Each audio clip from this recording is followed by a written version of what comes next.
Bueno, ahora vamos a ver un poco lo que nosotros decíamos, los criterios que tienen que ver con cómo abordamos las leyes, porque estamos acostumbrados en general a lecturas verticales y en materia ambiental lo que es interesante es tratar de pensar, digamos, antes de ver puntualmente artículo por artículo, es con mirada de dron, ¿no? Nos paramos arriba de la norma y es ¿cuál es la estructura de esta norma? ¿Eh? Porque si uno, digamos, no entiende la norma, por supuesto que puede encontrar la solución, la aplicabilidad al caso, pero si uno tiene el panorama, el mapa de la norma, siempre es mejor para tratar de operar la norma y tener la mirada holística, porque a su vez, así como decimos que lo ambiental es holístico, el derecho también es holístico. Y por supuesto, es esa complejidad y esa mirada integral se acompaña no solamente de ver puntualmente la norma específica, sino también el conjunto de normas, el plexo normativo de aplicación. Recuerden el círculo, que es la integralidad, la plenitud del orden jurídico en materia ambiental, a través de las normas y a través de otros elementos complementarios, como habíamos dicho, el fallo Mendoza y la declaración de Gualeguaychú que firmó el presidente Néstor Kirchner, 22 gobernadores y más de 1000 municipios representados por la Federación Argentina de Municipios, donde tuvimos la suerte de poder intervenir en la confección de ese texto.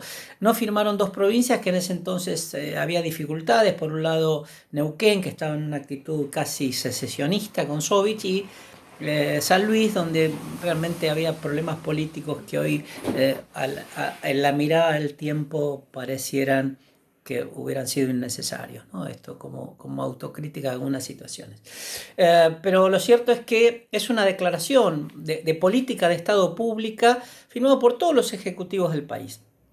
Entonces, esto me parece importante cuando uno hace un planteo ambiental, decir, mire, esto es política pública, los municipios a través de su federación lo firmaron, usted, la provincia firmó esto en un momento, el señor gobernador o vice firmó esta acta. Entonces, mírenla porque no es solamente por el tema de Botnia y el reclamo internacional, tiene contenidos sumamente interesantes. Bueno, lo que les planteamos allí en la filmina es un poquito la mirada estructural de la ley, los capítulos. Entonces, si uno tiene esa mirada, a veces se puede hacer, uno copia una ley, la toma, la pasa a Word, le quita los textos y deja los títulos.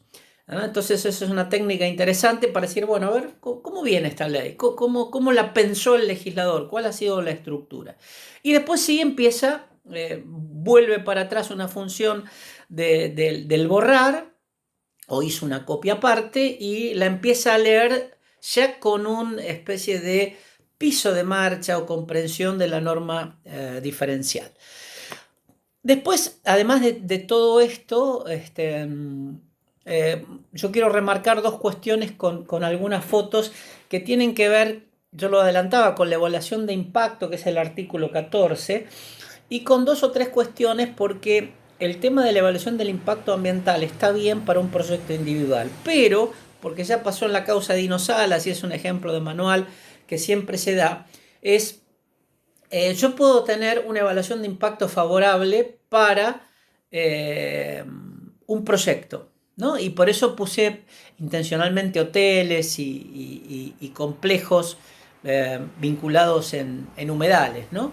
Entonces yo tengo este hotel en una playa muy linda, y me da bien, el proyecto me da bien. Y después viene otro señor que quiere invertir y hace otro hotel al lado y presenta otro proyecto individual y también da bien el proyecto, porque dice vamos a mitigar y después así sucesivamente, como se dice siempre en estas historias, viene otro. Bueno, llega un momento tenemos 15 proyectos en el mismo lugar, entonces el factor de acumulación no da bien. Individualmente sí, el acumulado no. Entonces, para esto, además de la evaluación de impacto ambiental, no está mencionada, pero sí cabe mencionarla, es la evaluación ambiental estratégica. Es decir, las conjunciones de las evaluaciones de impacto singulares por efecto de acumulación, valor agregado de esas consecuencias, secuencialidades proyectadas negativas, determinan que el total de esas cuestiones para el ecosistema sea fatal. Por lo tanto, la evaluación ambiental estratégica es un salto diferencial y cualitativo y muchísimo más complejo que la evaluación de un impacto ambiental, con la misma lógica, pero con más, con una mayor complejidad. Yo recuerdo en un taller del Banco Mundial explicaban que entre los factores que habían evaluado en una evaluación ambiental estratégica, habían evaluado el tema de, no ya el proyecto de edilicio de un hotel, sino era el tema de la mano de obra, es decir, del personal futuro del hotel, de qué manera en esa localidad podían promocionar ciertos sectores sociales para que no solamente cubrieran las funciones más bajas de las prestaciones y de menores salarios, que era todo el tema de limpieza y el tema, llamémosle, de almacén del hotel, y sí trabajar en las funciones directivas. Entonces había un proceso en la evaluación de saltos de calidad educativo, formativo, manejo de idiomas, que tenía que ver con el resto de la población del lugar para darles un salto incremental en un empleo de mayor calidad y no someterlos simplemente a, bueno, los nativos limpian, como suele pasar en muchos sitios. Después, digamos, en los paquetes de información normativa hemos tratado de reseñar algunas normas vinculadas para que veamos la variedad, cómo se expande el efecto de gota de agua, cómo se expande la normativa cuando empezamos a pensar en lógica ambiental y las multicompetencias emergentes de esta mirada integral, mirada de dron, podríamos decir la mirada de dron sobre la gota de agua que se expande, que nos da estas perspectivas de múltiples normas que tienen que ver. Por supuesto pueden faltar algunas, ustedes agregarán y actualizarán, pero hay una cantidad no menor de normas de presupuestos mínimos y normas complementarias que son realmente importantes y sumamente interesantes.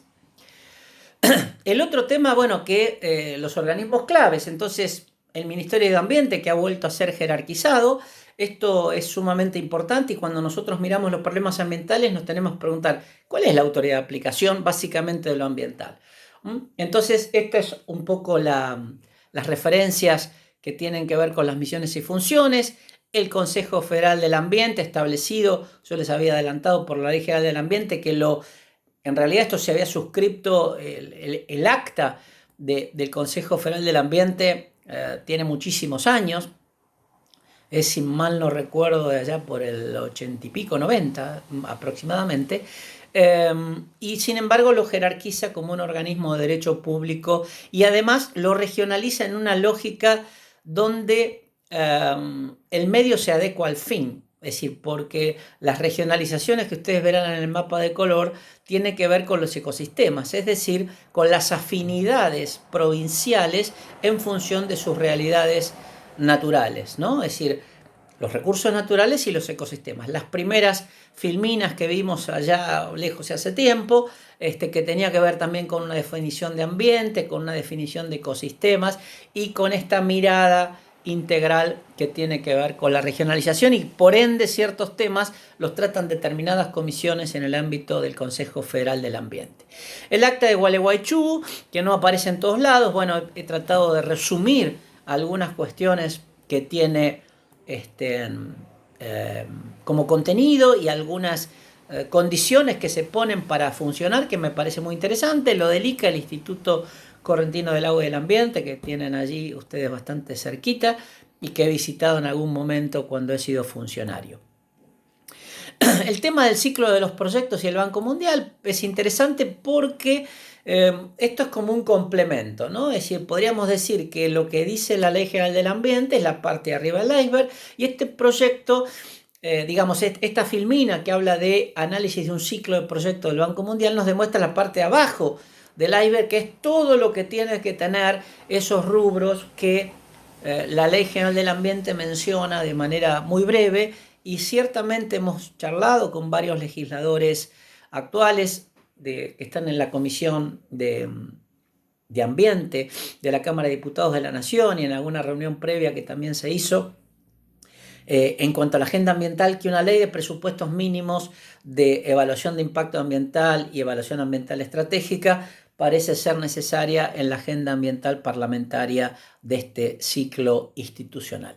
Después algunos datos que tienen que ver con los desafíos, ¿no? El tema de cómo se consume la energía, la huella hídrica per cápita. Retomamos aquel concepto que habíamos tomado en la Constitución de Corrientes de la importancia del agua y siempre cuando uno mira el planeta, recuerden la foto del planeta nocturno, quienes estaban iluminados, van a ver algunas coincidencias en términos de, en algunos casos, de huellas hídricas realmente elevadas.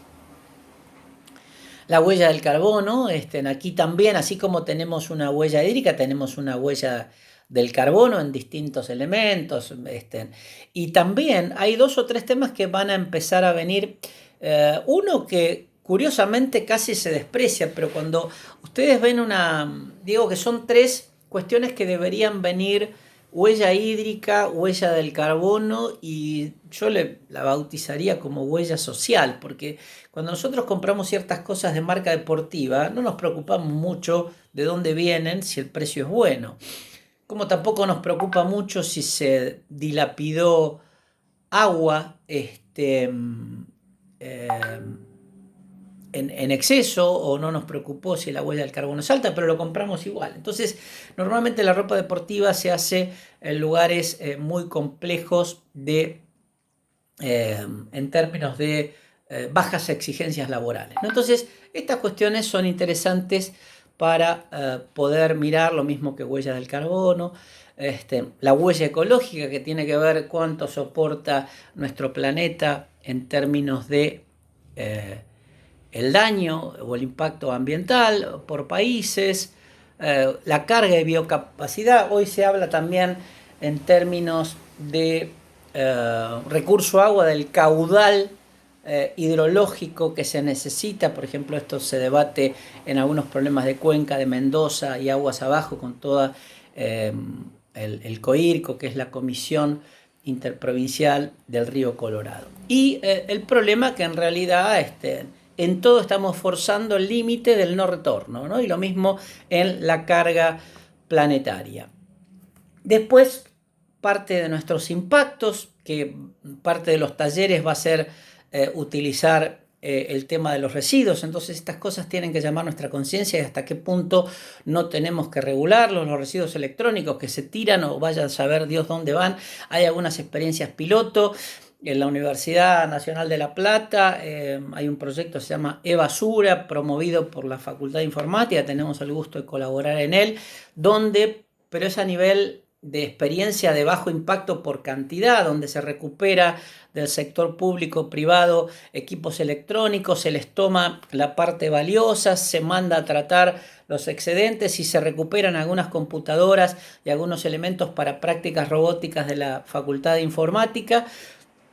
Y por otro lado, los equipos que se rearman, que son tecnológicamente no de última generación, se envía en una actitud solidaria de la Facultad de Informática de la Universidad de La Plata a barrios humildes, donde se instala en los centros comunitarios, en los clubes de barrio, en los merenderos, para que más población acceda gratuitamente y se colabora con voluntariado de alumnos y profes en la tarea de enseñarlo. Los residuos patogénicos, que ahora en la pandemia vamos a tener realmente una saturación de volumen de residuos a tratar, y realmente, así como hay pocos barbijos y hay pocos equipos respiradores, hay que ver la capacidad de tratamiento de quienes están a cargo de los patogénicos, qué va a suceder con ellos. Los problemas de las fronteras agropecuarias y los enormes desafíos. Recuerden la imagen del árbol y el bosque, en donde nos estamos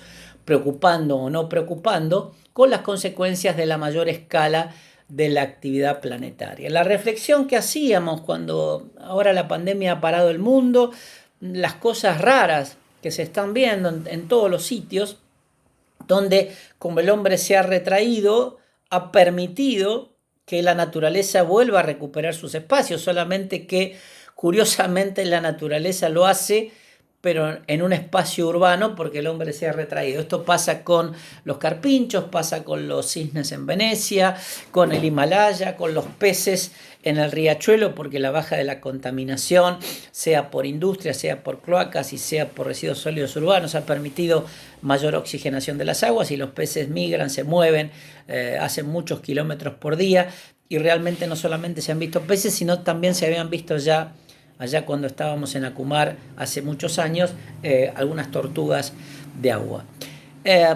Así que con esto vamos a tener una mirada y ahora vamos a hacer posteriormente una reflexión ante las cuestiones de daño ambiental.